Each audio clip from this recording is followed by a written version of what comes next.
قرآن مجید کے 13ویں پارے کے آخر میں کچھ سبق رہ گیا تھا۔ اللہ تبارک و تعالی اس کوشش کو اپنی بارگاہ میں قبولیت کا درجہ عطا فرمائے، اور اللہ تبارک و تعالی اس کے تصدق سے ہمارے گناہوں سے درگزر فرمائے۔ سورہ رعد ہے سورہ یوسف کے بعد۔ اس سورت کے بالکل شروع میں ہی اللہ تعالیٰ کی قدرت اور جلالت کو بیان کیا گیا۔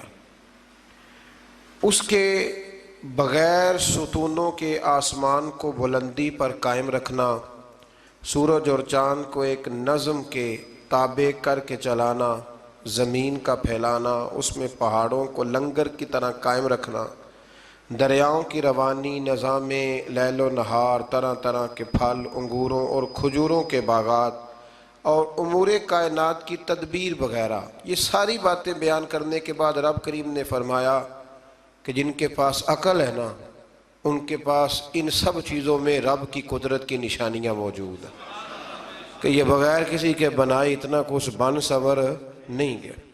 آیت نمبر 8 میں فرمایا کہ اللہ تعالیٰ ہر مادہ کے حمل کو اور رحم کے حالات کو بھی جانتا ہے، اور اس کے نزدیک ہر چیز کا ایک اندازہ ہے۔ آیت نمبر 9 اور 10 میں فرمایا کہ اللہ تعالیٰ ہر پوشیدہ کو اور ہر ظاہر چیز کو اور آہستہ سرگوشیوں کو اور بلند آواز کو سب کو جانتا ہے۔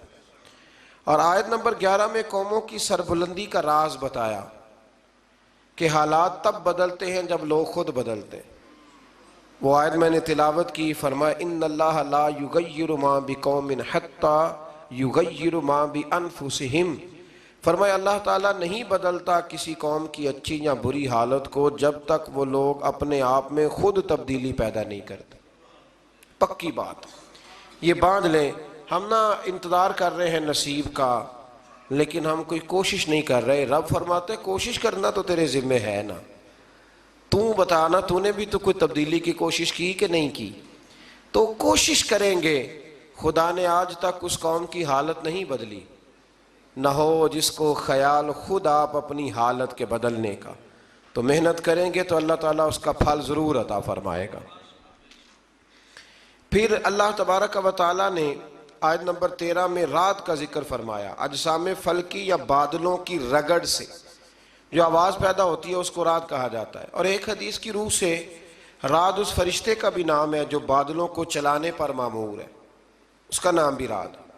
چنانچہ فرمایا یہ معین فرشتہ اس کی حمد کے ساتھ تسبیح کرتا ہے، اور باقی فرشتے بھی اس کے خوف سے حمد و تسبیح کرتے ہیں۔ آیت نمبر 14 میں فرمایا کہ پکارنے کے لائق صرف اللہ کی ذات ہے، جو پکار کا جواب سن کر دیتا ہے، جبکہ معبودان باطلہ کی پکار کے جواب دینے سے وہ عاجز ہیں، اور کافروں کی پکار رائے گاں جائے گی۔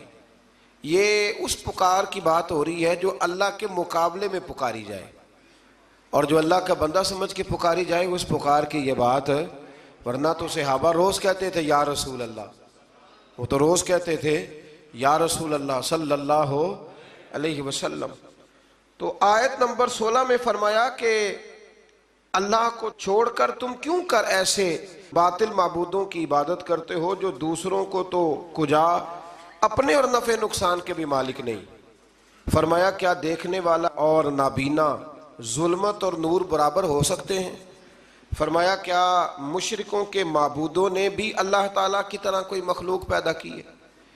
پھر آیت نمبر 17 میں فرمایا کہ آسمان سے برسنے والی بارش کے نتیجے میں ندی نالے جاری ہوتے ہیں، پھر سیلاب سے بلبلے والے جھاگ پیدا ہوتے ہیں۔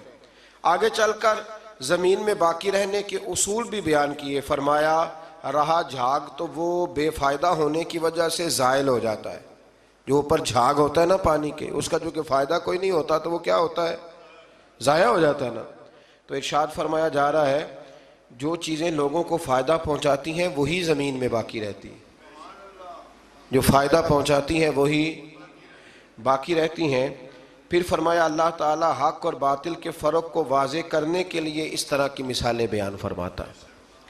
آیت نمبر 18 میں اللہ تعالیٰ کا حکم ماننے والوں کے لیے بھلائی ہی بھلائی اور نافرمانوں سے کسی قسم کے فدیے کے قبول نہ کرنے کا بیان ہے۔ آیت نمبر 19 سے بیان فرمایا کہ وہ اہل عقل نصیحت حاصل کرتے ہیں جو اللہ کے عہد کو پورا کرتے ہیں اور پکے عہد کو نہیں توڑتے، اور قرابت کے جن رشتوں کو اللہ تعالیٰ نے جوڑنے کا حکم دیا ہے انہیں جوڑے رکھتے ہیں، اللہ کی رضا کے طلب میں صابر رہتے ہیں، نماز قائم کرتے ہیں، ظاہر اور پوشیدہ طور پر اللہ کی راہ میں مال خرچ کرتے ہیں، برائی کو بھلائی سے ٹالتے ہیں، ان کے لیے آخرت کا گھر کتنا پیارا ہے۔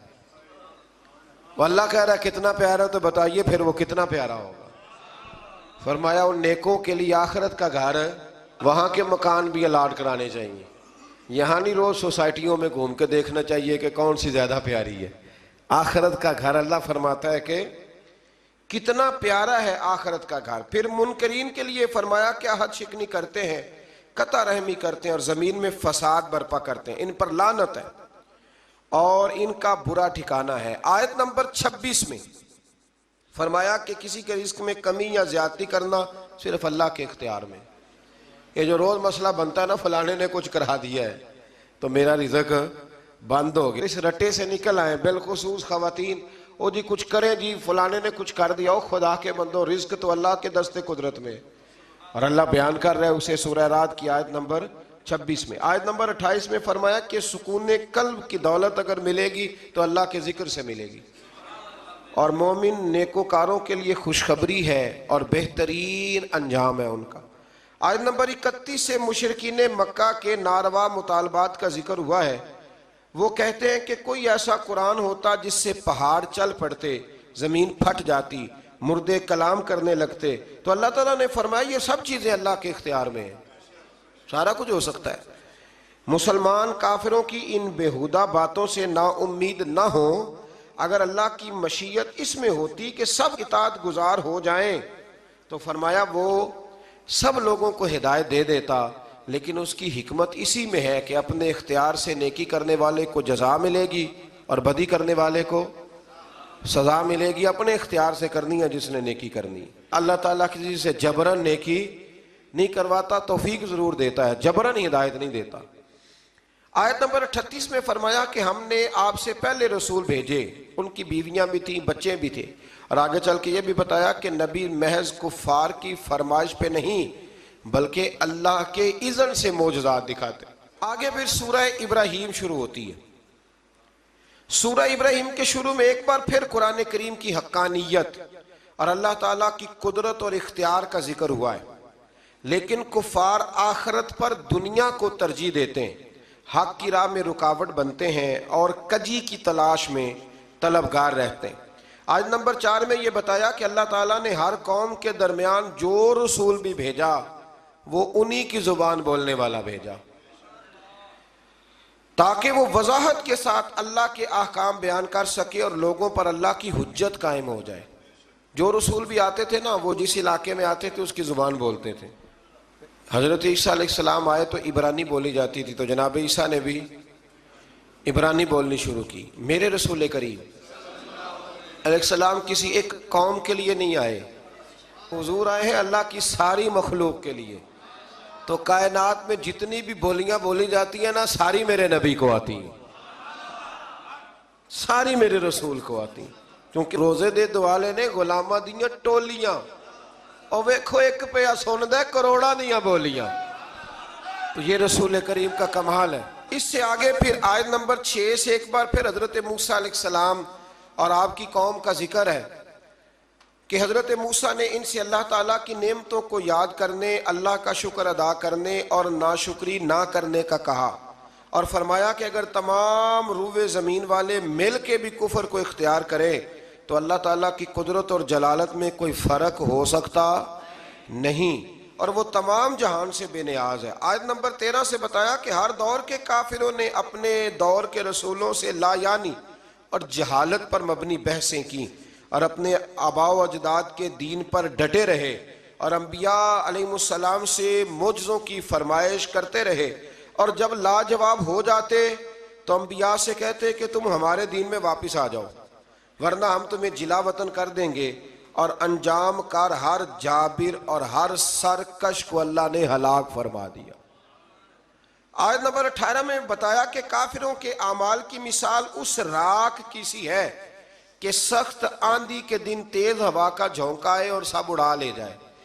اس کی تھوڑی سی تفصیل ضروری ہے، پھر سمجھ میں آئے گی. نیک عمل کا فائدہ مومن کو ہوتا ہے، کافر کو نیک عمل کا کوئی آخرت میں فائدہ نہیں ہوگا. اللہ فرماتے ہیں کہ جس طرح پہاڑ کے اوپر ریت پڑی ہو تو نہ تو اندر جا سکتی ہے اس کے.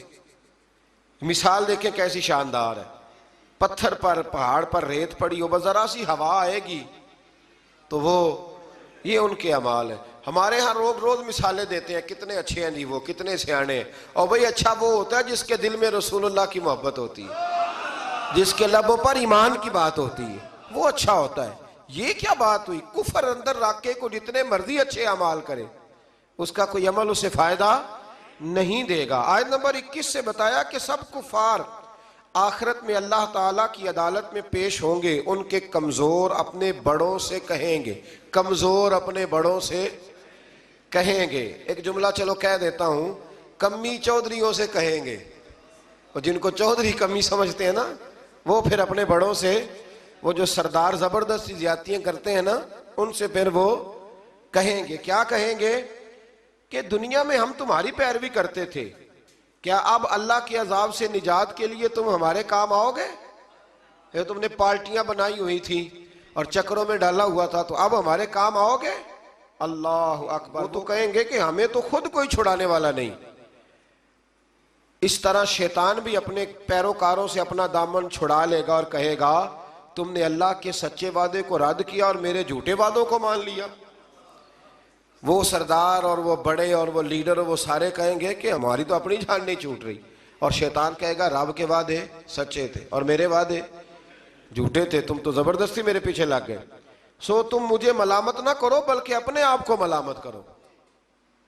اور اب ہم ایک دوسرے کے کام آنے والے نہیں ہیں. آیت نمبر 24 تا 26 میں اللہ تعالیٰ نے پاکیزہ کلمے کی برکات اور خبیث کلمے کی نحوست کو مثال کے ذریعے بیان فرمایا. آیت نمبر 28 اور اس کے بعد میں اللہ تعالیٰ کی نعمتوں کی ناشکری سے بدلنے والوں اور اللہ کے ساتھ شریک بنانے والوں کے لیے جہنم کی وعید سنائی گئی. آیت نمبر 31 میں فرمایا کہ میرے مومن بندوں سے کہہ دو کہ قیامت سے پہلے نماز قائم کر لیں اور زکوٰۃ ادا قیامت سے. اس کا ایک معنی علماء نے یہ بیان کیا ہے کہ مرنے سے پہلے پہلے جتنی نمازیں قضا ہیں ساری ادا کر لو، ساری، یہ بہانے بازی چھوڑ دو. اور فرمایا جا رہا ہے اس میں، اللہ نے فرمایا ہے کہ محبوب ان سے فرما دو کہ جتنے سالوں کی زکوٰۃ نہیں نہ دی حساب کر کے دے لو. جس کو پہلے بتا دیا جائے پھر وہ عمل نہ کرے تو پھر اس کا بہانہ چلتا ہے تجھے پہلے نہیں بتایا تھا ہم نے. یہ کہتے ہیں کہ نہیں کہتے؟ اللہ تعالی ہمیں سمجھنے کی توفیق عطا فرمائے. آیت نمبر 32 سے ایک بار پھر اللہ تعالیٰ کی کائنات میں پھیلی ہوئی قدرت اور جلالت کی نشانیوں کو بیان کر کے فرمایا اگر تم اللہ کی نعمتوں کا شکر شمار کرو تو تم شمار کر سکتے نہیں، بے شک انسان بڑا ہی ظالم ہے اور بڑا ہی ناشکرا ہے. کون کہہ رہا ہے؟ اوہو، بڑا ہی ظالم ہے اور بڑا ہی سارا کچھ لے کے بھی شکریہ ادا نہیں کرتا، روتا ہی رہتا ہے، روتا ہی ظلم کرتا ہے اپنی جان. آیت نمبر 35 میں حضرت ابراہیم اللہ تعالیٰ سے مکے کو شہر امن بنانے اور ان کو اور ان کی اولاد کو بت پرستی سے بچانے کی دعا اور بتوں کی مذمت کا ذکر ہے. آیت نمبر 37 میں اس واقعے کا ذکر ہے جب ابراہیم علیہ السلام اللہ کے حکم سے حضرت ہاجرہ کو اور حضرت اسماعیل علیہ السلام کو مکے کی بیاب و گیا زمین میں چھوڑ کے آئے اور رخصت ہوتے وقت اللہ سے دعا کی کہ اے ہمارے رب میں نے اپنی بعض اولاد کو تیرے حرمت والے گھر کے نزدیک بے آب و گیا وادی میں ٹھہرا دیا ہے تاکہ وہ نماز قائم رکھیں تو لوگوں میں سے بعض کے دلوں کو ان کی طرف مائل کر دے تاکہ وہاں آبادی ہو جائے اور ان کو پھلوں سے روزی عطا فرما. یہ مکے میں جتنی برکتیں حضرت ابراہیم کی دعا کی برکت سے ہیں. جو پھل آپ کہیں نہیں دیکھیں گے وہ بیت اللہ شریف جا کے دیکھیں گے. کسی شہر میں 5000 بندہ اضافی آ جائے نا، 5000 پکوڑے بھی ختم ہو جاتے ہیں، ہوٹلوں سے نان نہیں ملتے. چلو یہ والی مثال رہنے دیتے ہیں، وہ والی دیتے ہیں جو آپ کو جلدی سمجھ میں آ جائے. یعنی گیس بند ہو جائے تو ہوٹل سے روٹی ہی نہیں ملتی. ہوتا ہے کہ نہیں ہوتا؟ تندوروں پہ رش پڑ جاتا ہے، حالانکہ وہی آبادی ہے روز والی. تو کسی شہر میں 5000 بندہ آ جائے نا تو قلت ہو جاتی ہے. تو مکہ وہ شہر ہے جس میں لاکھوں آ جاتے ہیں. 50 لاکھ بندہ حج پہ اکٹھا آتا ہے، پر آپ فرماتا ہے کھاؤ ختم نہیں ہوگا، اس لیے کہ میرے خلیل نے دعا مانگ لی ہے. 50 لاکھ بندہ، راشن بڑھ جاتا ہے. مجھے بھی اللہ نے کئی دفعہ موقع دیا ہے، ایسا کبھی نہیں ہوا کہ روٹی کم پڑ گئی ہو. 2 کھلاؤ تو 6 کھا لیتے ہیں. یہ نظام ہے. حضرت ابراہیم نے دعا کر دی، کرنے والے نے بھی کمال کی اور قبول کرنے والے نے بھی کمال ہی کر دی قبول کرنے والے نے.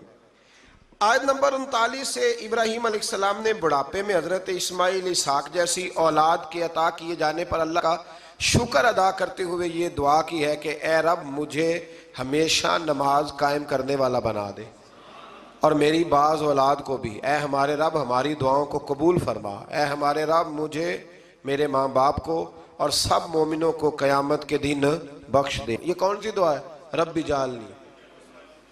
یہ دعا ہے، یعنی نماز پڑھ رہے ہیں تو ساتھ کہہ رہے ہیں یا اللہ مجھے بھی قائم رکھ نماز پہ، اور میری اولاد کو بھی نماز کی توفیق دے.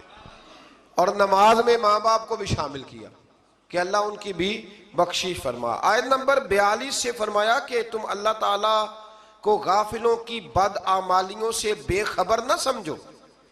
اللہ تعالیٰ تو انہیں اس دن تک ڈھیل دے رہا ہے جس دن دہشت سے سب کی آنکھیں کھلی کی کھلی رہ جائیں گی. لوگ سر اٹھائے بے تحاشا دوڑ رہے ہوں گے، ان کی پلک تک نہ جھپک سکے گی، اور ان کے دل ہوا ہو رہے ہوں گے، یعنی ڈرے جا رہے ہوں. اس دن ظالم یہ عرض کریں گے اے ہمارے رب ہمیں کچھ مہلت دے دے تاکہ ہم تیرے پیغام کو قبول کریں، تیرے رسولوں کی پیروی کریں. اللہ تعالیٰ فرمائے گا کیا تم نے اس سے پہلے یہ قسمیں نہیں کھائی تھیں کہ تم پر بالکل زوال نہیں آئے گا؟ تم ان لوگوں کے گھروں میں رہتے تھے جنہوں نے اپنی جانوں پہ ظلم کیا، اور تم پر یہ بھی بالکل واضح ہو چکا تھا کہ ہم نے ان کے ساتھ کیسا معاملہ کیا، اور ہم نے تمہارے لیے مثالیں بھی بیان کر دی تھیں.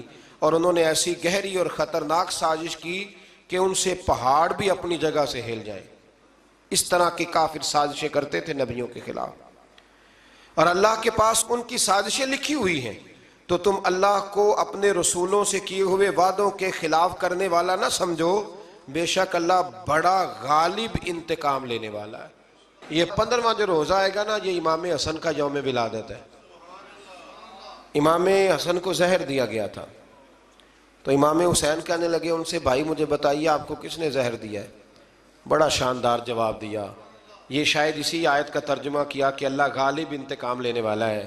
امام حسن فرمانے لگے حسین اگر وہ بندہ نہیں جس پر مجھے شک ہے، اگر وہ نہیں تو میں تمہیں بے گناہ کا نام کیوں بتاؤں، اور اگر وہی ہے جس پر مجھے شک ہے تو حسین رب تجھ سے بہتر انتقام لینے والا ہے، میں اللہ پہ چھوڑتا ہوں.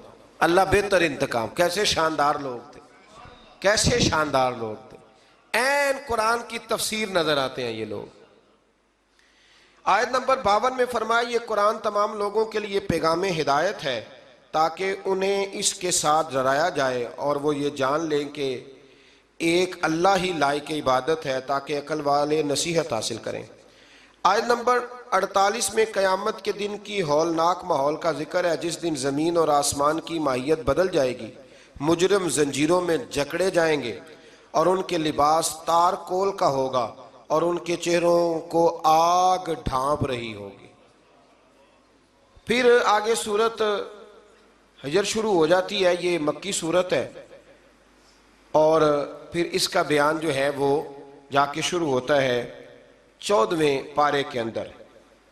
اللہ تبارک و تعالیٰ نے اس سورت کے آغاز میں ارشاد فرمایا آیت نمبر 9 میں کہ اللہ تعالیٰ کا قرآن مجید کی حفاظت کا ذمہ خود لیا ہے اللہ تعالیٰ. اِنَّا نَحْنُ نَزَّلْنَا الذِّكْرَ وَإِنَّا لَهُ لَحَافِظُونَ. فرمایا نازل بھی ہم نے کیا اور حفاظت بھی ہم ہی کریں گے. اور بلا شبہ یہ قرآن مجید کا اعجاز ہے. اسی سورت کی آیت نمبر 14-15 میں فرمایا کہ اگر آسمان کا کوئی دروازہ کھول دیں اور یہ منکرین خود اس سے چڑھ کر جائیں تو پھر بھی کہیں گے کہ ہم پر جادو کر دیا گیا ہے. یعنی جس نے نہیں ماننا اس نے نہیں ماننا اس نے. آپ یقین کریں پہلے بندے کہتے ہیں والا دکھاؤ، دکھا دیں تو کہتے ہیں میں پتہ کروں گا کہ صحیح ہے کہ نہیں. کتاب دیکھ کے بھی۔ تو میرا تجربہ یہ ہے کہ جس نے نہیں ماننا اس نے، ایک صاحب ایک دن آ گئے تھے، کہنے لگے کوئی حوالہ دکھائے، میں کہا تو رہ نہیں دے، کہتا جی آپ دکھائے، میں کہا تو رہن دے، تو بڑی منت کی، تو آخر میں نے اس سے کہا پہلے بتا دکھاؤں گا تو کیا کرے گا، طے کرنا کیا ہے، اینڈ کیا ہے، تو پھر مان گیا، کہنے لگا اگر آپ دکھا دیں گے تو میں انشاءاللہ مان جاؤں گا۔ تو میں نے کہا پھر افسوس کر کے نہیں ماننا، ماتھے پہ شکن ڈال کے نہیں ماننا، پھر ذرا خوشی سے ماننا۔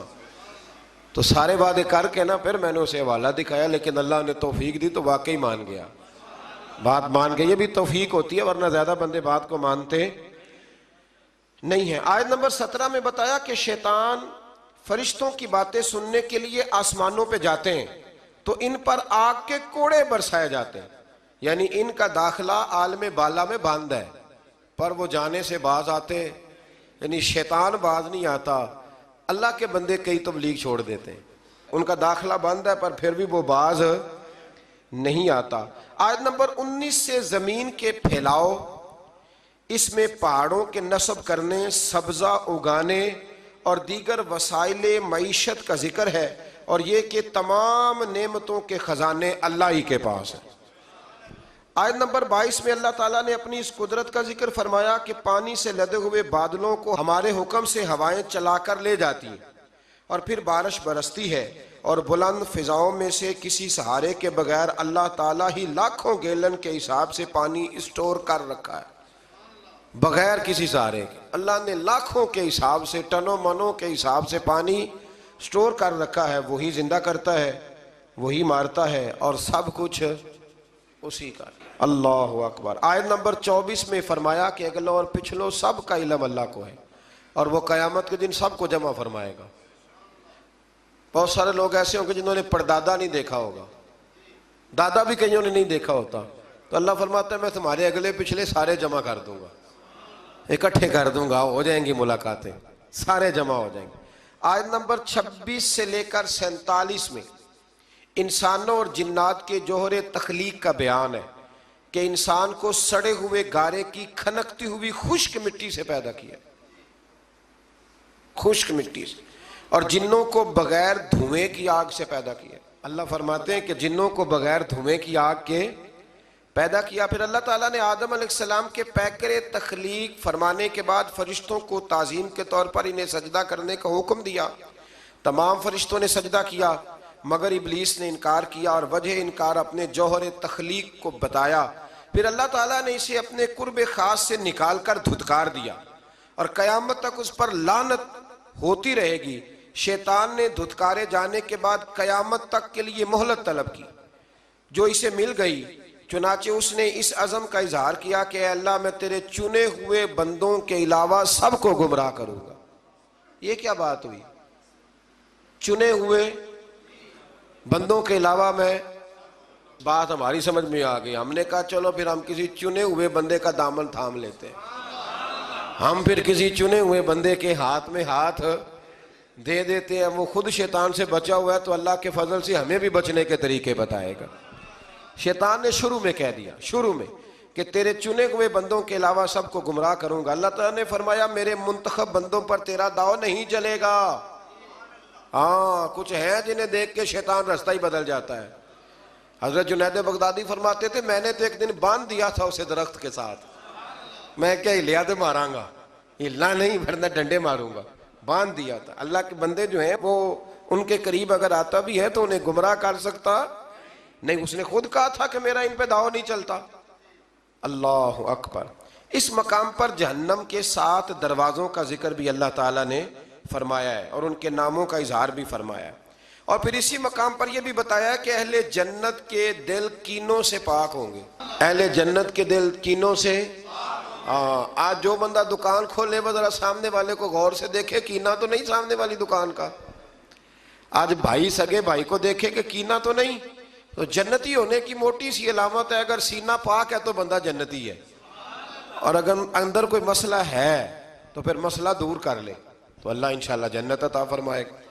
اور اعزاز و اکرام کے ساتھ ایک دوسرے کے مقابل مسندوں پہ بیٹھے ہوں گے یہ جو کینے سے پاک ہیں۔ آیت نمبر 49 اور 50 میں فرمایا کہ میرے بندوں کو بتا دو کہ میں غفور اور رحیم ہوں۔ اور یہ بھی بتا دو کہ میرا عذاب دردناک ہے۔ یعنی خوف اور امید دونوں کو اختیار کرنا چاہیے، اس سے ڈرنا بھی چاہیے اور رحمت کی امید بھی رکھنی چاہیے۔ چند آیات میں حضرت ابراہیم اور لوط علیہ السلام کا واقعہ بیان ہوا ہے، وہ پہلے بھی میں شاید کل بھی ہم اس پر بات کر رہے تھے کہ جب وہ آئے تھارے فرشتے انسانی شکل میں، اس کی تفصیل گزر گئی۔ آیت نمبر 49 سے 84 تک اصحاب الایکہ اور اصحاب الحجر کا ذکر ہے۔ ان کے پاس اللہ تعالیٰ کی نشانیاں آئیں جس سے انہوں نے اعراض کیا۔ ان کے اندر تعمیری صلاحیتوں کا ذکر ہے، وہ بھی اللہ نے بیان کیا کہ بڑے ماہر تھے، وہ پہاڑوں کو کھود کر اپنے لیے محفوظ مکانات بنا لیتے تھے۔ لیکن ان قوموں نے انبیاء کو جھٹلایا تو یہ سب کچھ ان کو اللہ کے عذاب سے نہ بچا سکا اور ان پر اللہ کا عذاب نازل ہوا۔ آیت میں قرآن مجید کی نعمت اور سورہ فاتحہ کا خاص طور پر ذکر فرمایا گیا۔ بہت بڑی شفا والی سورت ہے سورت فاتحہ، اور کافروں کے انجام پر رنجیدہ نہ ہونے اور مسلمانوں پر اپنی ساری محبت نچھاور کرنے کا بیان ہے۔ اس سورت کی آخری آیت میں فرمایا کہ اپنی آخری سانس تک اللہ تعالیٰ کی عبادت کرتے رہیں۔ بتایا کہ آخری سانس تک اللہ تعالیٰ کی عبادت، تو وہ ملانکی دے جان گے جڑے کہنے نماز ہی کوئی نہیں، دربار کے ساتھ مسجد ہی کوئی نہیں، چکر ہی کوئی نہیں۔ او خدا کے بندو، عبادت کا پہلا درجہ ہے۔ اگر میرے رسول پاک شدید علیل ہو اور دو صحابہ کے کندھوں پہ ہاتھ رکھ کے بظاہر سہارا لے کے بھی حضور نماز کے لیے پہنچ جائے تو کون سی طریقت پہ عمل کر رہا ہے؟ آخری سانس تک رب کی عبادت کرو۔ یعنی میرا دل کرتا ہے کہ اس آیت کے بعد دعا مانگیں کہ یا اللہ جان بھی اس وقت نکالنا جب سجدے میں ہو، اور یا اللہ دنیا سے اس وقت لے کے جانا جب تیرا ذکر جاری ہو، یا اس وقت لے کے جانا جب تیرے نبی کی نعت پڑھ رہے ہو یا سن رہے ہو۔ عبادت میں لے کے جانا، عبادت میں، کیونکہ وہ کہتا ہے نا آخری سانس تک میرا ذکر کرو، آخری سانس تک میری عبادت کرو۔ آگے پھر سورہ نحل شروع ہو جاتی ہے۔ یہ نحل نا شہد کی مکھی کو کہتے ہیں، یہ شہد کی مکھی کو کہتے ہیں۔ دیکھیں اللہ تعالیٰ نے کن کن چیزوں کے نام پر ماشاءاللہ اپنے فضل سے سورتوں کے نام بیان فرمائے۔ اس سورت کے اکثر مضامین میں اللہ تعالیٰ کی توحید اور استحقاق عبادت میں منفرد ہونے اور اس پر بے شمار دلائل کا ذکر فرمایا گیا۔ اس میں شرک کی مذمت ہے اور جو منکرین عذاب آخرت ہیں ان کے لیے وعید ہے، اور نبی رحمت علیہ السلام کی نبوت اور رسالت کے اسبات کا بیان ہے۔ اس سورت کی آیت نمبر 5 میں چوپایوں کی پیدائش کا ذکر ہے، جس میں انسانوں کے لیے کئی طرح کے فوائد ہیں۔ یہ انسانوں کے لیے راحت کا سبب ہے، ان میں بعض جانوروں کو کھایا جاتا ہے اور بعض میں دیگر فوائد ہیں، جیسے بھیڑوں کی اون سے گرم لباس حاصل کیا جاتا ہے، کچھ بار برداری کے کام آتے ہیں، کچھ سواری کے کام آتے ہیں جیسے گھوڑے، خچر اور گدھے وغیرہ۔ آیت نمبر 9 میں جبری ہدایت کی نفی ہے اور فرمایا کہ اللہ تعالیٰ نے سیدھے رستے کے بیان کو اپنے ذمہ کرم پہ لیا ہے اور گمراہی اور ہدایت کو قبول کرنا انسان کے اختیار میں دے دیا ہے۔ اللہ فرماتا ہے میں تمہیں راستے بنا کے دے رہا ہوں، اب تم نے خود فیصلہ کرنا ہے کہ تم نے ہدایت کے راستے پہ چلنا ہے کہ گمراہی کے راستے پہ۔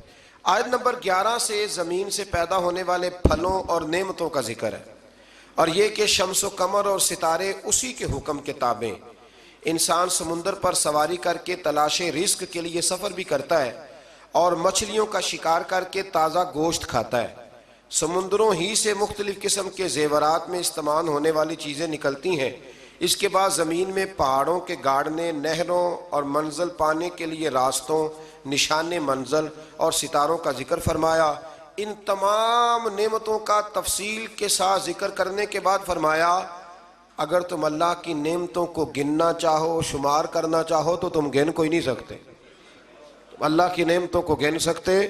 اللہ اکبر۔ آیت نمبر 20 سے مشرکوں کے باطل معبودوں کی بے بسی اور بے کسی کا ذکر ہے کہ وہ خود مخلوق ہیں، وہ بے جان ہیں، نعمت حیات سے محروم ہیں، انہیں خود اپنے انجام کا کچھ پتہ نہیں، جبکہ مسلمانوں کا معبود اللہ وحدہ لا شریک ہے اور ظاہر اور باطن کو جاننے والا ہے۔ آیت نمبر 25 میں بتایا کہ جو لوگ گمراہوں کے رہنما ہیں ان کے بھی رہنما ہوتے ہیں، بالکل ہوتے ہیں۔ فرمایا جو لوگ گمراہوں کے رہنما ہے وہ اپنے گناہوں کا بوجھ بھی اٹھائیں گے، اور جن کو انہوں نے گمراہ کیا ہے ان کا وبال بھی انہی پہ پڑے گا۔ بڑی احتیاط سے مرشد بننا چاہیے۔ بڑا شوق ہے لوگوں، اللہ جانتا ہے، بڑا شوق ہے۔ اب تو آسان ہو گیا یہ کام کرنا، لیکن آپ کو پتہ نہیں کہ کتنے لوگوں کا بوجھ اٹھا رہے ہیں۔ آپ کو کتنا پھونک کے چلنا ہے۔ رہنما بننا، مقتدا بننا، یہ شہادت گاہ الفت میں قدم رکھنا ہے۔ لوگ آسان سمجھتے ہیں مسلمان ہونا، یہ بڑا مشکل سا کام ہے، سوچ سمجھ کے۔ اب تو اللہ خیر کرے، وہ خلافت بھی اس طرح بٹتی ہے جس طرح ریوڑیاں بٹتی ہیں، اور اس کو کچھ پتہ ہے کہ نہیں پتہ ہے، بس ٹھیک ہے وہ، اور کچھ نہیں تو لائنیں تو سیدھی لگا ہی لیتا ہے نا۔ میرے پاس ایک سنگی آیا کرتے تھے، اپنے پیر صاحب کی بڑی کرامتیں سناتے، بڑی۔ اب آپ کو پتہ ہے تھوڑا سا بندہ انکار کر دے تو بے ادب بھی ہو جاتا ہے، تو سننا پڑتا ہے جیسے بھی ہو، ورنہ آپ کو لوگ بد اخلاق کہیں گے۔ وہ بڑی کرامتیں سناتا، تو ایک دن سویرے سویرے آ گیا، کہنے لگا بھائی جان نے طلاق دے دیا بیوی کو، تو مسئلہ پوچھنا تھا۔ تو میں کہا پیر صاحب نے پوچھا، وہ میں کہ روز جنہیں دی گل کرنا ہے انہوں نے پوچھنا جا کے مسئلہ۔ ایسا تو نہیں تھا نا کہ صحابہ فیض حضور سے لیتے تھے اور مسئلے کسی اور سے پوچھتے تھے، یہ تو نہیں تھا نا۔ میں پیران نے پوچھ کہندا انہوں نے تو نہیں نہ ہوندا، انہاں مینوں آکھیا کسی عالم نال گل کر۔ میں کہ کمال گل ہے نا، مسئلہ عالم دسے تے پیری مریدی جہل کرے، یہ عجیب فضول بات ہے نا۔ بھئی مسئلہ دس بتانا بھی تو رسول اللہ کا دین ہے نا، یہ اصل دین تو یہ ہے نا نبی پاک کا دین، بتانا اور عمل کرنا۔ اسی طرح ایک صاحب سے میں نے کہا کہ اپنے ہمارے پیر صاحب کے کوئی فکری باتیں، مرشد تو ہوتا ہے کہ ہر موضوع پر وہ ہماری رہنمائی کرے، یعنی کوئی سبق ایسا رہے نا کہ جو اس نے سنایا نہ ہو، پڑھایا نہ ہو۔ تو کہنے لگے ہمارے حضرت صاحب تقریر نہیں کرتے، وہاں تو کوئی اور جمعہ پڑھاتا ہے۔ تو میں کہا انہوں آج 4 کتابیں لے کہتے پڑھے، ہاں کوئی دین کی بات اس سے باہر ہے، آپ کی مہربانی باہر ہے۔ میدان علم میں جب یہ لوگ جاتے ہیں نا جی، پھر انہیں کوئی جواب نہیں آتا۔ وہ تو لال رومال والا ہے نا، وہ دیکھ لیتا ہے جاہل پیر کون سا ہے، اس کو جا کے سوال پوچھتا ہے، پھر وہ ویڈیو بنا کے تو ظلم کرتا ہے، وہاں سے فرقہ واریت پھیلاتا ہے۔ اب ہم کیا کریں، ہمارے کھاتے میں لوگ ہی ایسے پڑ گئے۔ وہ کچھ عرصہ پہلے نا ایک بابا پکڑا گیا، تو پتہ نہیں کچھو کما پیر تھا کہ کیا تھا، ہے تھا نا کوئی کچھوا پیر کے کیا ہے تھا نا جی ایسا۔ تو مجھے ایک صاحب نے نا اس نے ویڈیو بھیجی، کہنے لگا جی یہ پیر پکڑا گیا۔ میں کہ ساڈا نہیں ہے، تسی رکھ لو۔ ایسا یہ پاگل دا کی کرنا ہے، میں کہ تسی رکھ لو نا، چونکہ ہمارے کسی بندے نے نہ اپنے پیج پہ لگایا نہ اس کو، تو غیر ہی اس کو پروموٹ کر رہے تھے سارے۔ تو میں کہ تسی رکھ لو، ایسا یہ کی کرنا ہے۔ ہمارے کسی جلسے میں کبھی دیکھا ہے آپ نے ایسا پیر؟ ہم سنی علماء جتنے بھی الحمدللہ کام کرنے والے، وہ ایسے جالوں کو دعوت، تو ایسے ہی آپ ہمارے کھاتے میں ڈال رہے ہیں۔ تو اس لیے مہربانی کریں، مقتدا اور رہنما وہ بندہ ہوگا جس کے پاس کوئی چیز ہوگی۔ اللہ تبارک و تعالی ہمیں سمجھنے کی توفیق عطا فرمائے۔ تو آیت نمبر 25 میں بتایا کہ جو لوگ گمراہوں کے رہنما ہیں وہ اپنے گناہوں کا بوجھ بھی اٹھائیں گے، اور جن کو انہوں نے گمراہ کیا ان کا وبال بھی انہی پہ پڑے گا۔ اہل تقوی اور اہل ایمان کو عطا کی جانے والی نعمتوں کا ذکر کر کے فرمایا کہ ان کی وفات کے وقت فرشتے ان کی پاکیزہ روحوں کا استقبال کریں گے اور ان پر سلام بھی بھیجیں گے۔ آیت نمبر 35 سے ہر دور کے کفار اور مشرکین کا ایک عذر لنگ بیان کیا گیا کہ اگر اللہ چاہتا تو ہم اور ہمارے باپ دادا اس کے سوا کسی کی عبادت نہ کرتے اور نہ ہی اس کے حکم کے بغیر کسی چیز کو حرام قرار دیتے۔ ہم تو پہلے بتا چکے ہیں کہ اللہ کی مشیت اور ہے اور اللہ کی رضا اور ہے۔ ایک استاد اگر نالائق شاگرد کو فیل کرتا ہے تو یہ اس کی خواہش نہیں یا رضا نہیں ہوتی، بلکہ قانون کا تقاضا ہے۔ اگر وہ صحیح پرچہ نہیں دے گا تو پھر اسے فیل کیا جائے گا، اور مشیت الہی کا قانون بھی اسی طرح سے ہے۔ آیت نمبر 36 سے فرمایا کہ ہم نے آپ سے پہلے امتوں میں رسول بھیجے، انہوں نے توحید کی دعوت دی اور طاغوت سے روکا۔ جس کے نصیب میں ہدایت تھی وہ ہدایت پا گئے، اور جو بدبخت تھے وہ گمراہی کا شکار ہوئے۔ اور آپ خود ان کے ہدایت یافتہ ہونے پر کتنے حریص ہیں۔ اللہ جسے گمراہ کر دیتا ہے اسے ہدایت نہیں دیتا۔ کفار کی قسمیں کھا کر وقوع قیامت کا انکار پر بتایا کہ قیامت ضرور آئے گی۔ یہ جتنی مرضی قسمیں کھائیں پر قیامت ضرور آئے گی۔ آیت نمبر 40 میں اللہ تعالیٰ نے اپنی قدرت کی جلالت کا اس طرح بیان کیا کہ ہم جب کسی چیز کا ارادہ کرتے ہیں تو ہمارے کن سے تو فیکون، اللہ کن فرماتا ہے تو وہ کام ہو جاتا ہے، وہ چیزیں وجود میں آ جاتی ہیں۔ آیت نمبر 41 میں مہاجرین کے لیے دنیا میں بہترین ٹھکانے اور آخرت میں بڑے اجر کا بیان فرمایا۔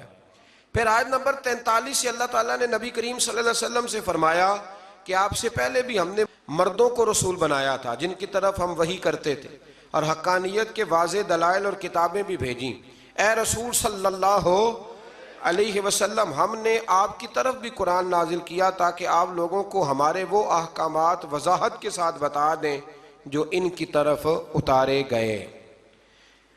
قرآن نے یہ بھی فرمایا کہ جو کچھ نہیں جانتے جو تم، وہ اہل علم سے پوچھ لیا کرو۔ لوگوں جس بات کا پتہ نہ ہو وہ کس سے پوچھو؟ جسے پتہ ہے۔ آیت نمبر 45 سے فرمایا کہ اسلام اور داعی اسلام کے خلاف سازشیں کرنے والے کفار کو اللہ کے عذاب سے بے پرواہ نہیں ہونا چاہیے جو ان کے پاس کسی بھی صورت میں آ سکتا ہے۔